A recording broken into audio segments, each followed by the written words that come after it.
जय हिंद मित्रांनो, नुकताच प्रश्न विचारलेला आहे भूमितीवरचा अकोला जिल्हा पोलीस सिपाई भरती 2026 ला. प्रश्न काय आहे तर एका वर्तुळाचा परिघ 88 चौरस मीटर आहे, तर वर्तुळाचा व्यास किती? या ठिकाणी तुम्हाला व्यास दिलेला असेल, परिघ काढायचा असेल, परिघ दिलेला असेल, व्यास काढायचा असेल, तर या ठिकाणी आपल्याला या पद्धतीचा वापर करायचा आहे. परिघ बरोबर पाय डी याचा अर्थ डायमीटर, या पद्धतीने आपल्याला वापरायचा आहे.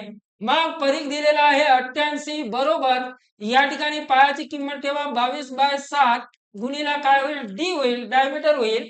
मग या ठिकाणी जर आपल्याला डी ची किंमत काढायची आहे 22/7 इकडे गेल्यानंतर 88 गुणिला काय होईल 7 डिवायडेड बाय काय होईल 22 बरोबर काय असेल तर डायमीटर असेल. मग 22 एक 22, 22 चौक काय होईल 88. मग या ठिकाणी डी याचा अर्थ डायमीटर बरोबर 4 गुणिला 7 म्हणजेच डायमीटर बरोबर काय होईल 28 होईल. याचाच अर्थ 28 मीटर पर्याय क्रमांक 4 हा काय असेल तर आपलं योग्य उत्तर असेल.